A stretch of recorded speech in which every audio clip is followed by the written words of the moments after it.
Hello, everyone. Welcome. So thank you all once again for joining us. My name is Christina Jimenez, and I am the Outreach Services Director for Project Sister Family Services, and one of the lead agencies working with the Inland Valley's Anti-Human Trafficking Task Force. For those of you that have not heard of the Inland Valley's Anti-Human Trafficking Task Force, our mission and our purpose is to provide resources to human trafficking victim survivors to aid in leaving the life and providing law enforcement with education and resources for working with victims. The Inland Valley's Anti-Human Trafficking Task Force was founded in January of 2020 thanks to a seed grant from the Claremont Community Foundation. This task force started as a core collaboration to obtain and provide resources and services to adult human trafficking survivors in the cities of Pomona and Claremont. Our founding members were Project Sister Family Services, Everyone Free, Claremont, and Pomona PD. Since the task force was founded, we have received 18 referrals from law enforcement to provide resources to survivors, and we're able to provide services to 8 of those referrals. Now we continue to provide services thanks to our growing collaboration and resources from community partners. We have also started to focus on raising awareness and prevention of human trafficking in our community. It is a pleasure to welcome you tonight for our first Human Trafficking Awareness Symposium. If you have any questions you would like to submit for the Q&A panel, please submit them in the chat to Tamiko Chacon. If you find yourself having any technical issues with Zoom, please contact Renee Arroyo via chat feature as well. Next on our agenda for the evening, we have a presentation on human trafficking in Pomona and prevention efforts. This is going to be brought to us by Rebecca Soon. Rebecca Soon is an outreach specialist at Project Sister Family Services. She graduated with her bachelor's in psychology from Azusa Pacific and is now continuing her education to become a nurse. She is passionate about serving her community in the most sustainable and informed ways possible, with compassion as her foundation. Educating the youth population and preventing sexual violence at an early age is also one of her passions. She has been involved with the movement against sexual violence for over 2 years now. A fun fact about Rebecca is that she has been a trained and competitive hip-hop dancer for 8 years and continues to dance wherever she can. You can always find her picking flowers, hiking, reading, and being barefoot in nature. Thank you very much, Rebecca, for joining us this evening.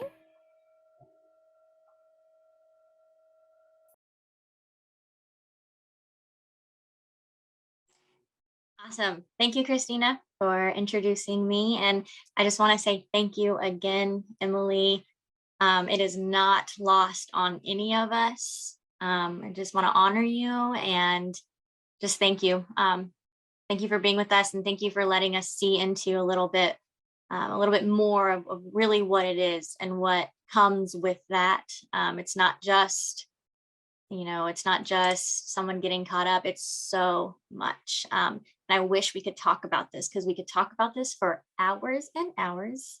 We all know this, but we only have a little bit of time. So again, thank you. I wish we could just keep listening to you, Emily. I really do. I would listen to you for a long time. So thank you. But now we're just going to be talking about human trafficking. Emily's was pretty close to home, right? San Bernardino, pretty close to home. But we're going to be talking specifically in Pomona and prevention and our efforts here and how we want people who are interacting with human trafficking survivors, what to keep in mind, and how to be trauma informed, and how we can keep this from happening at a young age. And that's kind of where we have been shifting as a task force. So we'll talk a little bit about that. Next slide, please. So why is this important? Obviously, Emily's story shows you it happens everywhere. It's happening in our backyard. But these are some statistics that you can kind of take with you. Numbers really do stick. Whenever you take it to numbers, you're like, wow, that really does happen. This many people. Oh my gosh. Yeah, it's true. But just for some statistics, so the LAPD Human Trafficking Task Force estimates that human trafficking is actually going to surpass drugs to become the largest criminal enterprise in LA County. We could even talk about that more and how it is underground and why it's so hard to stop and all of that. But it's a very, very underground business, and it is moving fast and it's booming. California actually harbors 3 of FBI's 13 highest child sex trafficking areas in the nation. So that's LA, we're here, San Francisco, and San Diego. So we are a hub for sure as a state of California. And missingchildren.org also says that the average age of child sex trafficking entering that is 15. There are some organizations that may say like 13, 14, but this is, just want to let you know that's where I got it from, the missingchildren.org. But it's young, very, very young. And then 2020, NCMEC, which is the National Center of Missing and Exploited Children, they got more than 17,000 reports of possible child sex trafficking in 2020. And so trafficking, it's not just, an adult getting into it randomly. It really does and can start very, very young. And so we kind of wanted to focus on how we can prevent that at a young age rather than trying to pick up the pieces later. And because it's happening here in Pomona on Holt Boulevard, it's really important for us to bring prevention education, the signs, the dangers to our youth. Next slide, please. So just, a term definition. So trafficking refers to when labor. So we're not going to be talking about labor today, but there is such thing as labor trafficking or a commercial sex act as induced by force, fraud, or coercion. And Emily touched on that. So she wasn't necessarily physically forced, but she felt like she did have to make a decision because those people are very, very manipulative and scary, especially when you're 17. Fraud or coercion. A lot of the times, pimps, traffickers will say that they say that they can give you a home. They say they can give you shelter. They say that they are maybe they are ahead of a modeling agency. Anything really that sounds pretty and that sounds stability, right? Especially if you're a runaway youth, right? They'll just lie, and then they'll coerce. So they'll say, like Emily said, there's so many girls out there, you don't even have to do this, right? So they'll manipulate and they'll lie about it to kind of like get you into that. Some other terms for trafficking are pimping, and Emily talked about that word. Pimping was a word that was pretty popular, I'd say, in the 90s. Hip hop songs would talk about the word. It was glamorous, all of that. But newsflash, pimping is trafficking. And not a lot of people want to talk about that, but it is. In other words, prostitution, sex work. So some survivors and victims that are maybe out on the track, which we call a place where you can get work. They say that they're prostituting or they're doing sex work. They say that they're out there alone, but in reality, they're not. They are out there because they are being pimped out. And they have a pimp that they have to go back and give money to. And like Emily said, not a lot of these survivors identify as a victim. Oh no, I'm making my money. I'm making my own money. I'm being taken care of. They're kind of in that space where I'm okay. I'm actually okay. This is normal.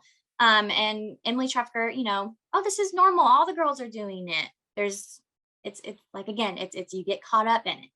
But however, I want to make this clear. Not all people who engage in sex work and prostitution are being trafficked. Some people are out there and they are called renegades, which means they're on their own. They actually do not have a trafficker. They do not have a pimp. However, again, that doesn't mean that they weren't a survivor before. So it can go back and forth. And again, we can talk about this for a long, long, long time. Let me know if you guys need resources. I will give you some, and Emily may give you some. Christina, a lot of us can learn a little bit more. So specifically, where does this happen? In Pomona, Holt Corridor. That whole corridor is a hot spot.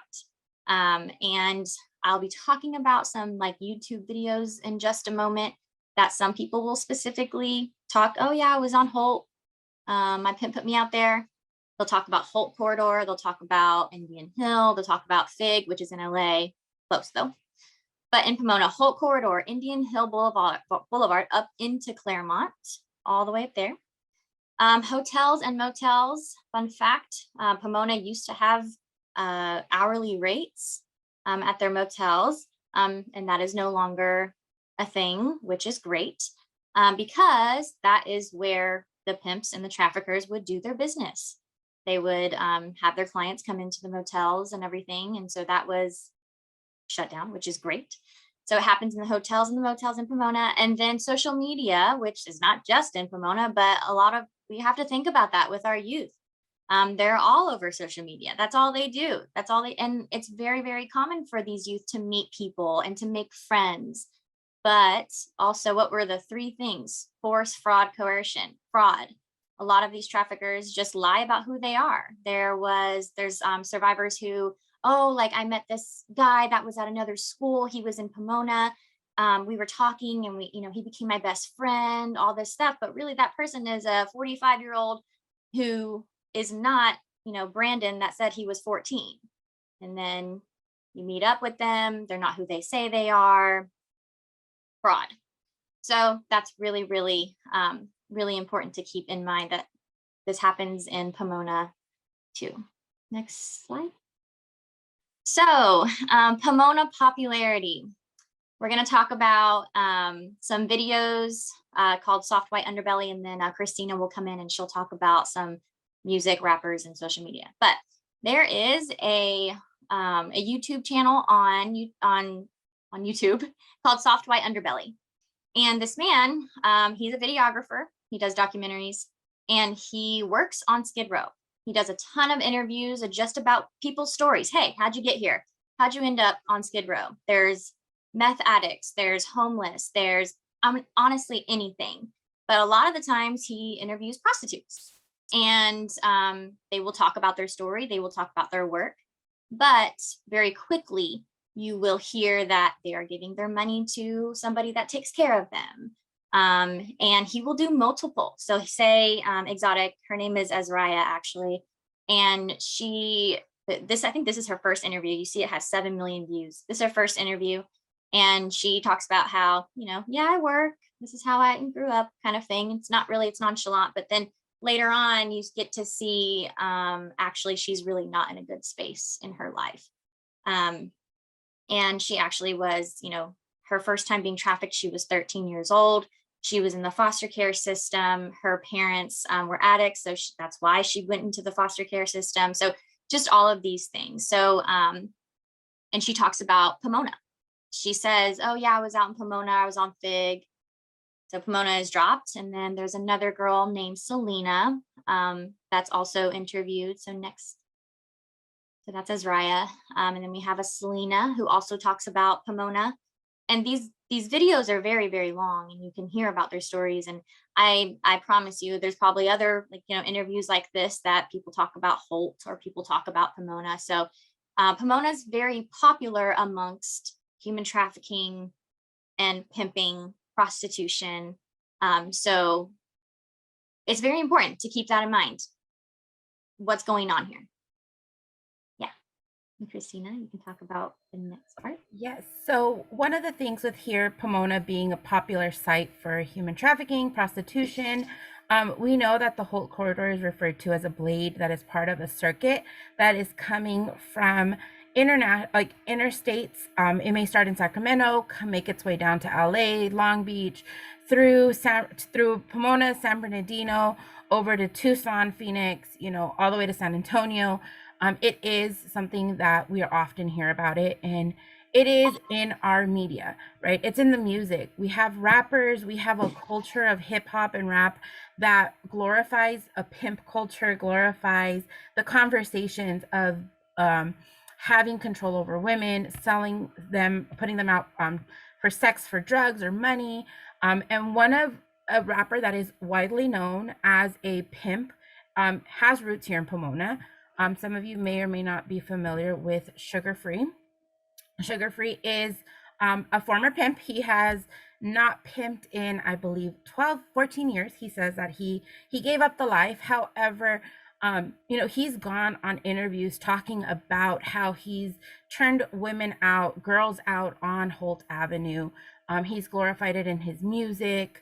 He'll talk about how once the laws changed and pimping and pandering was now a felony because now it is considered human trafficking, how, that scared him and he no longer wanted to be part of that life. However, he has up and coming artists under him, under his labels, still within the culture that are still glorifying and speaking about, sex trafficking and pimping girls out and, having folks work for them to get money. And so there's definitely a deep culture of prostitution and pimping, which is human trafficking here in Pomona, and it has been glorified. He's not the only one. You can look up other folks that have shared. I believe there's been articles where I can't think of her name right now. She's a comedian, but she'll say how she also trafficked girls at a young age. And so it's definitely a culture, and it's a culture that's being sold and promoted in media. And so if our young individuals don't have a media literacy, they don't know, right, what they know. Sometimes I stop and I think, like, I'm listening to a song and it sounds really great because it has a good beat. But when I stop to listen to the lyrics, when I stop to listen to the message that it's giving, it has underlying messages of, prostitution, controlling behavior, encouraging folks to go out there and sell their body for money or for drugs or shelter. So it's definitely important for us to recognize what is being promoted and what is being shared in our community, and making it very much aware and known to us. If we stop to think about, look at this this article, right, this video, this YouTube video, Sugar Free on becoming a pimp, leaving pimping and his music. This has 1 million views, and this was posted in May of 2019. When you look at the views for the Soft White Underbelly, Exotic's interview has only been up for 3 months and it has 7 million views. We really need to start paying attention to survivor stories. We need to stop and think, what do we need to do? What do we need to provide in our community to make it safer for folks? So I encourage you all to really take a lens after today, have a conversation with yourself about what is it that you listen to, what are you promoting, what are you allowing to be promoted to you, and stop to think of, who's around us that's impressionable by us. I think all of us have influence in other people's lives, whether they are children, they are, teenagers, or they're just working adults also that look up to us. Making sure that we're giving them that media literacy, but we're also promoting a healthy and safe lifestyle and one that they can come speak to. Thank you very much, Rebecca. I'm going to pass it over to you again. Yeah. And Soft White Underbelly has a lot of pimp interviews also. Very interesting. So our focus and how it's kind of shifted. So at the beginning of the task force, we were more focused on intervention for survivors by providing resources and responding in crisis. We got about 5 or 6 hotels for survivors. We even got a ticket back home for a survivor because we were able to. But the shift in funding and our focus has changed a little bit. So currently, as a task force, we are shifting our focus to prevention, specifically youth prevention. Prevention of the trafficking of youth is key. Like I said before, people don't just get dropped into trafficking. Vulnerabilities happen. Average age of entry is 15. Emily shared that she felt overlooked at home. She ran away. She, even foster youth are very, very at risk too. And even familial pimping is happening. So vulnerabilities at a young age are a risk factor, which lead into the continuation into adulthood. And so if we put, a nip in the bud early, we hope to see less people being tricked and falling into things like this, because our education that we have been working on with Purpose Church, it talks about fake love. It talks about what are the signs. Someone has an older girlfriend, older boyfriend. They're coming to school with a Gucci purse. They're coming to school with different, expensive shoes, expensive phones. They're talking about the parties that they've been to. And, if somebody has a friend that they think is caught up, or someone is actually in an abusive home where they also feel overlooked, and where they can get resources so that maybe we don't find them in the streets. So that's where we're kind of shifting. And also, we just really want more people to understand the nuances of adults in trafficking. That it's very common that adult survivors of human trafficking were also trafficked as children, or have experienced child sexual abuse. So it is normal to them. And then although people may be engaging in the lifestyle on their own, doing sex work on their own, it does not negate the fact that they are past survivors, and are at higher risk of future victimization. So whenever somebody does show up, they flag an officer down, maybe on Holt, or they are picked up. Kind of just like remember, what has this person experienced? Are they safe? And maybe they won't identify themselves as a victim at that time. But hey, let's give them the benefit of the doubt. Let's give them empathy and some resources to hopefully they will seek the hope and the healing. It's very nuanced. And then also, and Emily talked about this too, when this is the only lifestyle they have known and understood, it's challenging to leave it. People get addicted to the fast money. People are addicted to their pimp, or in love with them, or they're even like maybe addicted to the drugs that the pimp provides them. I mean, it's so much. And it's so hard to just leave. Emily had to be like taught how to, fill out application. She was 17 whenever she like went into her form of work. And so it's very, very hard. So just having more of an understanding of how hard it is, for survivors of human trafficking, and keeping that in mind. So just we want to educate. If you all do not know, I'm sure some of you all on here do know these signs, but just wanted to go over them really quickly before we get into the set team. Signs someone is being trafficked. Signs of physical abuse: burns, marks, bruises, cuts, scars, unexplained absences from work or school. They just up and change. And then they all of a sudden have a lack of control over their schedule or their money. They're overly tired or they're exhausted, because a lot of the work happens all through the night. They're withdrawn, depressed, distracted, or checked out. They brag about having money and a lot of it. As I pointed to earlier, they have new expensive clothes and accessories, jewelry. Tattoos and branding are very, very popular within this game. The traffickers will have their victims brand and tattoo maybe like their name on their neck, or a symbol that they resonate with, or on their face. Like Azariah, one of the girls from Soft Underbelly, she actually had, I think, the name Jordan tatted on her, and she said it was her old pimp. He had her tatted on her face, and then she had it covered up by another tattoo artist. So that's also a big sign. And then older boyfriend or girlfriend or new friends with a different lifestyle, and talking about wild parties, tries to invite others to these parties, which is a form of recruitment. And then substance abuse or addiction. So these are some signs of someone is being trafficked. And then reporting. You guys can also pull out your phones, take a screenshot if you have a MacBook. But where to report these signs. You feel like maybe a cousin of yours, a niece, somebody, I don't know, on a flight. You're a flight attendant, and somebody on the flight is really showing signs. This is something you can call. And so the National Human Trafficking Hotline, and if it is local, you can call your Pomona Police Department, and that is a non-emergency helpline, and email to that email provided. And I'm sure set team will talk a little bit more about what they do. And I think that's about it for my part. So thank you all for listening. And I'm excited to hear from Set. Thank you. Perfect. Thank you very much, Rebecca, for sharing. Again, this is just a reminder that if you do have any questions related to what the Human Trafficking Task Force, the Inland Valley's Anti-Human Trafficking Task Force, is doing, we are still providing services and report to adult survivors. Again, it's really just bare bones based off of resources and collaborations we've accumulated in the past 2 years, but we are still providing those crisis services and response to adult survivors.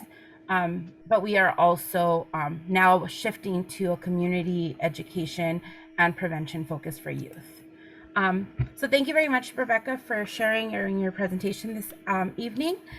Now, next on our agenda for the evening, we have Officer Smith and Officer Lopez from the Pomona SET team, the Sexual Exploitation and Trafficking team.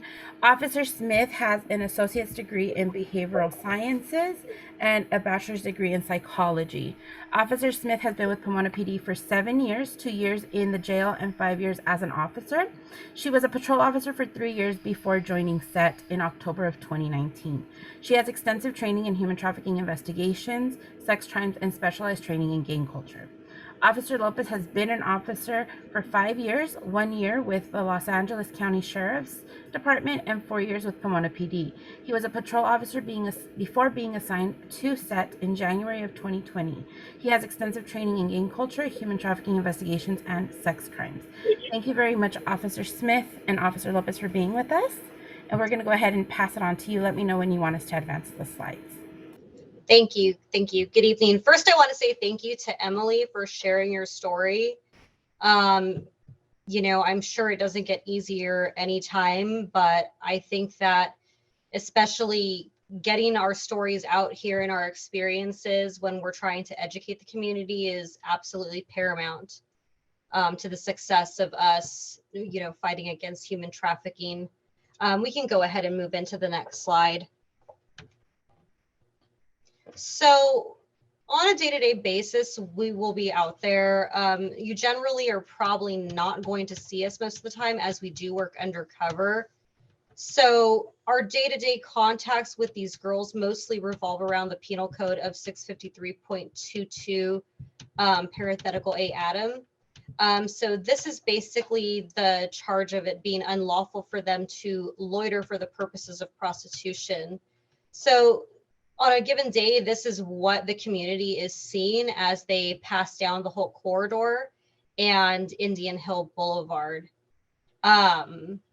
This involves the girls, you know, out there standing on the corners, walking up and down Holt. You know, they're not entering any businesses. You know, sometimes they're dressed a certain way.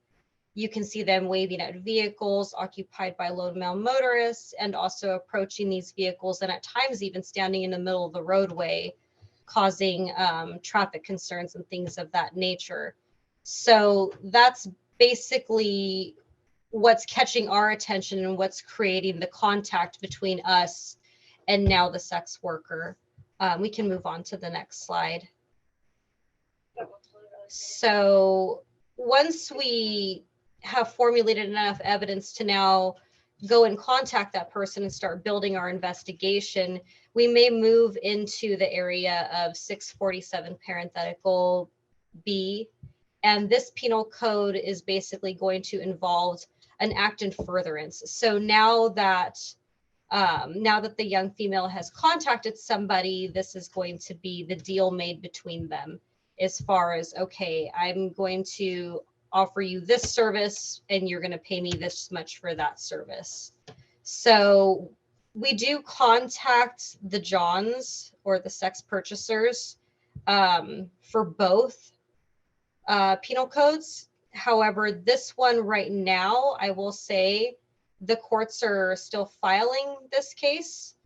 Unfortunately, when we arrest on the other charge, based on the current light of the district attorney's office, they're no longer filing those cases. So we will still arrest, but unfortunately the girls are cited out and we don't see them in court on those. We can go ahead and move on to the next slide. So once we've made this contact with the female, obviously we speak to them out there while we're on the street, but a lot of times when we're out there, these girls don't want to talk to us. You know, half the time they're running from us, they're fighting with us. So it is a challenge. It's not like we're having, you know, these warm conversations with them. So a lot of times it takes us bringing them into custody and back to the station where we're able to now sit down with them. You know, their anger has kind of subsided from the fact that they're being detained and now brought into custody. And it gives us a chance to now get on a different level with them. This is when we kind of get into more of our investigation of a possible trafficker. So this is where we start asking the questions of, how did you get here? How did you get into this? Are you out here with somebody? A lot of times we'll ask them, are you staying somewhere? Who are you staying with? Just different questions like that to kind of get an idea. These girls are not forthcoming. They're not going to, openly give us information. Usually it takes several contacts with one person before they do kind of open up. But, we do our best to build that kind of trust and relationship with them over time. And that's kind of what we're working on right now, as far as our day-to-day field investigations, is kind of going out there, making our contact, yes, making the arrest, because, obviously we know that we do have to uphold the law and we're there to keep the community safe. And unfortunately, with these types of crimes comes other types of crimes. But then it's also our chance to, work our victim towards getting out of the life. So once we also have them back there at the station, that's kind of our time to sit there and talk with them about alternatives. So a lot of times what I like to ask these girls is, look, like, I know this is kind of what you're doing in the here and now. Like, I understand this may be exciting for you in the moment, but have you thought about what you're going to do in the future? I mean, having just a real conversation with them, like, this doesn't have a retirement in it, I mean, real talk like that you can engage in with them. Because when you kind of take that angle, I feel like a lot of times they're a little bit more willing to sit there and listen, as opposed to you just, shaming them about what's going on, for lack of a better term. So that's kind of how we'll make our way into discussing the different organizations and interest groups that we work with to assist these girls out of the life. We have had so far this year 2 juvenile victims that we have recovered. In 2021, we had 15 juveniles that we recovered and 6 adults. So we do come in contact with adults. It's just very few and far, as it takes long to build those relationships. We can go to the next slide. Okay, so like I said, a lot of times, we're working undercover, so you may not see us.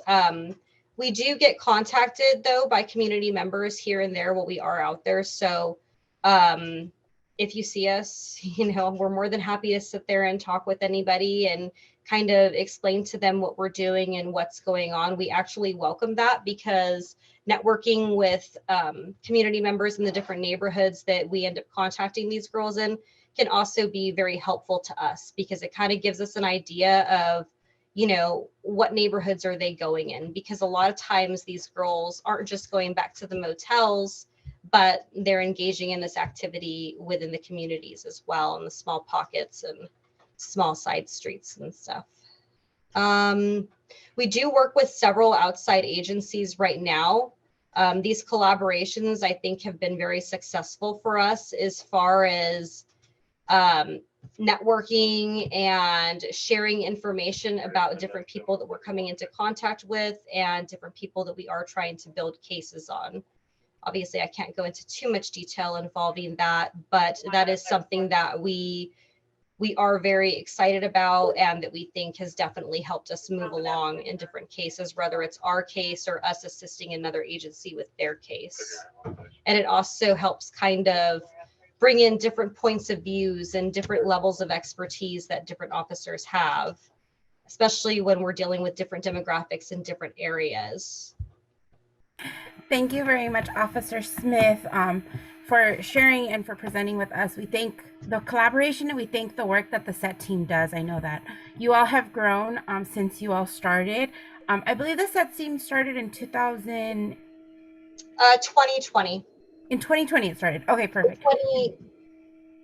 2019, I'm sorry. In 2019, the SET team started, and I know it started off with 2 full-time officers. Yes. And in 2020, no, 2021, January of 2021, it grew to 4 full-time officers. And so I know definitely the work of the SET team and the work that we're doing in partnership has been very successful. And I do thank you all for always calling us when needed, or, you know, just referring and letting survivors that you do come across that there are resources and places for them. You know, sometimes they just need to know that it's there, and when they're ready, they can reach out. Yeah, planting the seed is definitely paramount, and we're beyond appreciative of you and you guys being willing to answer your phone at all hours of the day and night, and for our relationships with the Department of Child and Family Services as well, as that's been a very helpful asset for us. Definitely. Thank you very much. So now at this time, we will go ahead and I want to introduce Tamiko Chacon, who will be our moderator for our Q&A panel. Tamiko Chacon is the director of Everyone Free, an anti-human trafficking organization that was founded in 2010. She is also pastor of Justice Ministries at Purpose Church in Pomona, California. She focuses on leading her church and engaging the community in responding to injustice and fighting exploitation. Tamiko graduated from Bethany College with a bachelor's degree in pastoral leadership and Fuller Theology Seminary with a master's degree in cross-cultural studies. She enjoys hiking, watching her boys play basketball, and having long conversations with good friends over coffee. Welcome, Tamiko. Hi, everyone. Thank you so much, Christina. And it is just an honor to be a part of this event tonight. And I'm so thankful for our team, our task force, and everybody who has been a part of planning this. And thank you for all of you who submitted questions. We have had a lot and some really amazing questions. So I'm going to get started to make best use of our time. So the first one I'm going to address to Emily. So what happens after victims are rescued? Are there safe houses? How many beds are there? Where can they go?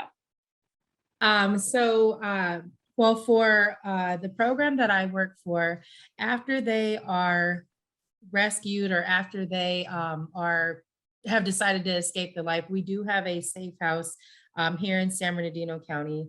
And it is a 30-day emergency safe house where we help them obtain like their identification documents, connect them to therapy services, have them engage in our support groups, Ending the Game, and a prostitution diversion program to kind of get that content right and start breaking up that that fairy tale that was put into their head and start breaking down the brainwashing of the trafficker and to educate them on their situation and what it really was, right? So that's what we do here in our program, and we connect them with a case manager and with an advocate to help support them in their journey. And some of the other programs that we partner with outside of our county kind of are set up the same way to where, you know, it is a safe house or maybe it's a transitional program, but they are connected with an advocate and with the case manager and a therapist to start that healing process and to have that support as they move forward in their journey. Thank you, Emily. And Emily, one of the other questions was specifically how many beds are available? So for example, at where you're the director, how many beds do you have for victims? We have 8 beds in our emergency shelter, and we have 2 transitional houses with 4 beds in each of those houses. In transitional, they do get their own bedroom. Thank you. Thank you. You're welcome. Okay, this next one I'm going to address to Christina, who's sharing on behalf of the task force. So what resources are there for teens who are at risk? Basically, what's being done to prevent students, or is there anything being done to prevent youth from being trafficked? Thank you. That's a great question. So the task force has worked together with Everyone Free, Volunteers of America, and Project Sister Family Services to compile 2 curriculums for prevention education that we are looking to offer to local schools. The first one is geared for middle school students and, you know, the higher elementary grades. So I would say anywhere from 4th grade to 8th grade, and it is on internet safety when we're talking about the access that youth have nowadays to the internet, to social media, smartphones, gaming. We definitely want to talk to them about the dangers of connecting with strangers online. And sometimes not even just strangers, but even family members that may be using social media to groom them. So we do have a prevention education curriculum that we've put together on that. And we also do have a human trafficking 101 curriculum for high school students that we're hoping to bring to Pomona Unified School District and any local charter and private schools within the area. So we have 2 curriculums that we're looking to offer. They are completely free of charge. All it is a matter of reaching out to the task force or any of our task force members and asking for us to come out, and we're doing those completely free of charge. We've also been in communication with the Pomona SET team to talk about partnering and reaching out to their school resource officers so that they are also aware of the curriculums that we can offer and the services that are available to the schools so that we can get as many youth engaged as possible. We also have components in education materials for adults, just as much it is important for us to talk to youth about their dangers and trying to keep them protected and safe. We also need to talk to parents about how they can also play a role in the prevention. Even if you don't have children, I'm a strong believer it takes a village to raise a child. I don't have children myself, but I definitely do have those conversations with my family members, my nieces and nephews, and I talk to them about those dangers. And so we have presentations and curriculums put together to bring to the community, and they are completely free of charge. Thank you so much, Christina. And if you're out there, if you're a teacher, an educator, if you have influence over students or teenagers in any way, please get in touch with us, because as Christina said, we have a wonderful curriculum that we would present to them free of charge. Okay, this next one I'm going to address to the SET team. So I often see women that are being prostituted on Holt Boulevard. Is it safe to approach them to offer help? There are lots of groups that go out there. For example, Everyone Free is one of our interest groups that goes out there, and an organization that will have regular contacts with them. We also have a collaboration with Hoven Home in Pasadena, and they have done the same thing in the past. What I would say is that, while you want to go out there and offer this person help, you do want to be aware of your surroundings. So I would say, yes, in general, for the most part, we have heard nothing but positive contacts between organizations and these girls, trying to offer them resources and help. But it is always best just to kind of be aware of your surroundings and who's around. If there are any occupied vehicles near the females that you're trying to talk to. In general, a lot of them, from what I understand, have been pleasant for the most part. And if it is something where they don't want to talk to you, they're simply going to walk away from you. So, but I just always tell any community member, please approach with caution, because there are other people in the area, like the traffickers and people that are dangerous and are armed. And sometimes these girls can be dangerous as well. Thank you. Thank you, Officer Smith. Thank you. This next question, I'll start with Emily, and then if there are any other members of the panel that would like to respond, please feel free to do so. But there's a movement now to say that sex work is actual work. And that it is a choice for women that are involved in prostitution. So how would you respond to that? I would respond to that by saying, since when was sex supposed to be a job? It's something that I don't agree with, and I was just having this conversation with one of my detective friends not too long ago, but I don't believe that sex was made to be work. Thank you. Christina, did you have your hand up? Yes. So I think, oftentimes folks say, well, that's their choice. That's what they're doing. They don't have a trafficker. I often tell folks, have you ever met an 8-year-old or a 9-year-old that said, I want to grow up and be a sex worker? I want to be a prostitute. I want to be a stripper. Oftentimes they make those choices because they've seen how glamorized this lifestyle is.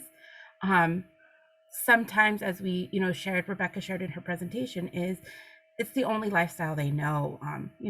What's the difference between a 14-year-old, engaging and exchanging sex for money? If they've been doing that since they were 10, 12, being sexually abused at 6 years old, they've been groomed to think this is the only thing that they're worth. And so, yeah, they might be out there as adults doing it on their own, at their own will, but it's probably because they're addicted to the fast money. They're addicted to the lifestyle, or they have a criminal background because they've been arrested, they've been charged with all of these crimes, that it's hard for them to get a job. So I definitely also agree with Emily. Like, you can't say that this is something that someone wanted to grow up and be. Oftentimes we ask folks, you ask children what they want to be when they grow up. They want to be doctors and nurses and presidents, and I've never encountered in my circles and in the folks that I've met, and even with the survivors I've worked with my experience working with commercially sexually exploited children also, I've never heard someone say that when I was a kid, I always dreamt of growing up to be a sex worker. Thank you, Christina. Officer Smith, did you want to respond to that one as well?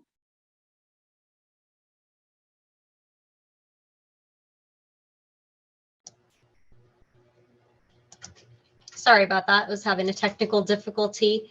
I wholeheartedly agree. I don't think that this is, I mean, when you think about it, we just talked about the average age of a young girl that's being trafficked. So we're looking at a 15-year-old. We have to understand that there's a reason why there are laws that minors can't consent to certain things. At that age, I mean, our bodies, our minds aren't even fully developed, so for a 15-year-old to really wrap their head around the situation that they've gotten themselves in, especially when going back to a lot of like what Rebecca had presented, this is something that has been glorified for years in rap music, in that certain kind of fast life culture. And unfortunately, it's more and more being glamorized even today.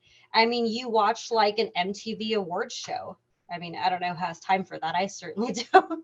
But I mean, you look at these actors and actresses up there. I mean, these girls are looking at women like Megan Fox. They're looking at people like Cardi B, and these girls are out there and they have it all out, and everything is so sexualized, and it's just being pumped into these young girls' brains. And so I just don't think that they are at a capacity to fully understand everything that's being thrown at them. So for me, it's like, that isn't a decision. It's not a decision when you're 15 years old and being told, no, you're just out there working. Like, this is completely normal. And for the girls that, maybe come into it, a little later in life, I just think that, there are traumas there that person maybe has not had an opportunity to deal with. And that's kind of leading them down that rabbit hole, unfortunately, which is why it makes, when they have their contacts with us, it's almost like another trauma. They're already being placed out here, they're scared, they're uncertain of the areas that they're in at times, and then now they have police coming up to them, and so it's all very traumatic. But we do what we can, but that's kind of, I think, where my partner and I are with it. Thank you. Well, I know we need to wrap it up. We did have a few other questions, but I think I hopefully addressed the majority of them. I did want to end with some ways that you can end human trafficking. And that actually is a question that came to me several times throughout the evening, is what can we do about this? We know this exists, but what can we do specifically? So here are a few things that we've put together as a task force, ways that you some big, some small, can end human trafficking. So the first thing is you can learn more about it. You've already started doing that by being here tonight, and we thank you. We know taking an hour and a half out of your evening is pretty significant. And we want to encourage you to continue to do more of that.